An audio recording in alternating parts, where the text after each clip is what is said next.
अस्सलाम वालेकुम वरहमतुल्लाहि वबरकातुहू। दोस्तों, हम सब जानते हैं कि किसी भी कंट्री के कंपैरिजन में सऊदी अरब में बहुत अरबपति है और उन्हीं अरबपतियों में से एक है अल वलीद बिन खालिद बिन तलात।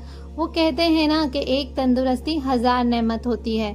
जब सेहत ही नहीं तो पैसा किस काम का।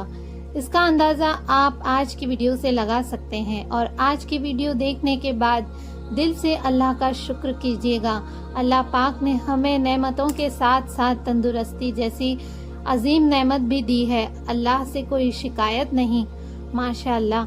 आज मैं आपके साथ ऐसे एक नौजवान शहजादे के बारे में कुछ बात शेयर करूंगी जिन्हें स्लीपिंग प्रिंस भी कहा जाता है।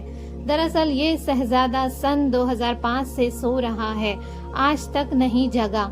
जबकि इस प्रिंस के वालिद के पास इतनी दौलत है कि इनकी नस्लें बैठे बैठे खाएं, कुछ न करे तब भी दौलत खत्म नहीं होगी। आज मैं आपके साथ शेयर करूंगी कि इस शहजादे के साथ ऐसा क्या हुआ था कि इन्होंने अपनी लाइफ के 8 साल कोमा में ही गुजार दिए। ये 15 साल के थे तब से कोमा में है। आज इनकी उम्र बेड पर लेटे लेटे ही 32 या 33 की हो गई है और इनके वालिद साहब अरबोपति होने के बावजूद इनके लिए कुछ नहीं कर पा रहे। दरअसल हुआ यूं कि खालिद बिन तलात शहजादे जब 16 साल के हुए तो ये सन 2005 में लंदन में मिलिट्री साइंस की पढ़ाई करने चले गए। एक बार अपनी गाड़ी में लंदन की सड़कों पर सैर करने निकले और बहुत बुरे तरीके से इनका एक्सीडेंट हुआ जो बहुत भयानक था, जिसकी वजह से इन शहजादे के सर में बहुत गहरी चोट लगी, जिसकी वजह से कोमा में चले गए। एक्सीडेंट के फौरन बाद सऊदी के सबसे बड़े अस्पताल में इनको ले जाया गया, लेकिन जब डॉक्टर्स ने भी जवाब दे दिया तो ये रॉयल फैमिली अपने बेटे को घर ले आए और एक कमरे में शिफ्ट कर दिया। गुजरती होगी इनके घर वालों पे जो अपने ही बेटे को दिन रात ऐसी हालत में देखते हैं। कोई भी माँ बाप अपने बेटे को ऐसे देखना पसंद नहीं करेगा और वो भी ऐसी हालत में, और रोज सामना करना पड़ता होगा इन्हें। अल्लाह पाक इन सबको सब्र अता करे और इनके बेटे को शिफाए कामिला अता करे, आमीन। आज भी अपने घर के वेंटिलेटर पे कोमा में मौत और जिंदगी के बीच में है ये शहजादे। सांसें भी ले रहे हैं, जिंदा भी है, लेकिन हरकत नहीं है। इसमें कोई शक नहीं कि सबको सब कुछ नहीं मिलता, किसी को जमीन नहीं मिलती, किसी को आसमान नहीं मिलता, पर जो है उसकी कदर नहीं करोगे तो जो है वो भी चला जाएगा।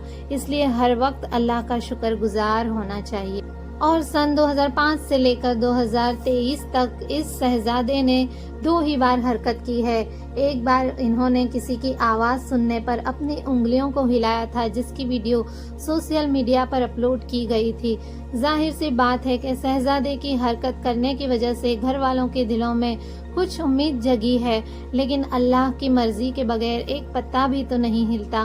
पूरी कायनात अल्लाह के आगे बेबस लाचार है। उसके कुन की देर होती है बस और चीजें होने लगती है।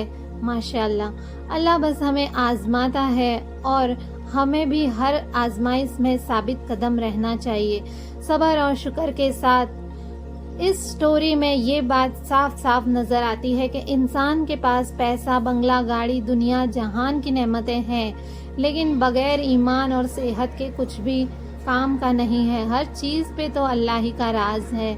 और इनके वालिद साहब खालिद बिन तलात एक टाइम घर से खाली हाथ निकले थे और आज उनके पास 1.22 लाख करोड़ से भी ज्यादा है। पूरी दुनिया इन्हें इनके पैसे से जानती है और इनकी दरिया दिली से। इनके पास दुनिया की महंगी तरीन रोल्स रॉयस जैसी गाड़ी भी है जो इन्होंने अपनी मर्जी से बनवाई है और कीमती तरीन हीरों से तैयार करवाई है। खालिद बिन तलात ने अपनी पसंद का जहाज भी बनवाया है जो उनकी मर्जी के मुताबिक बना है। इस एरोप्लेन में पायलट और खालिद बिन तलात के अलावा कोई भी सफर नहीं करता।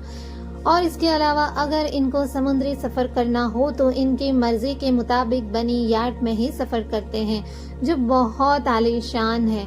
और इनके महलों का तो क्या कहना, जो सोने की चीजों से तैयार किया गया है। और ये सब के बावजूद भी इतने बेबस हैं कि अपने बेटे को नई जिंदगी नहीं दे सकते। आज हम अपनों से बड़े लोगों को देखकर नाशुक्री कर बैठते हैं। لیکن ان کے اندر کا سچ ہمیں نہیں پتا ہوتا کہ یہ لوگ کس کرب اور گھٹن سے گزر رہے ہیں۔ اسی لیے ہی تو حضور پاک صلی اللہ علیہ وسلم نے بھی فرمایا کہ اپنے سے نیچے والوں کو دیکھا کریں اور اللہ کا شکر کریں، اور اللہ سے یہی دعا کریں کہ جب تک بھی اور جتنی بھی زندگی دے صحت اور تندرستی کے ساتھ دے، آمین، اور ہمیشہ خوش رہیں۔ پھر ملیں گے ایک نئی انٹرسٹنگ ویڈیو کے ساتھ، تب تک کے لیے اللہ حافظ۔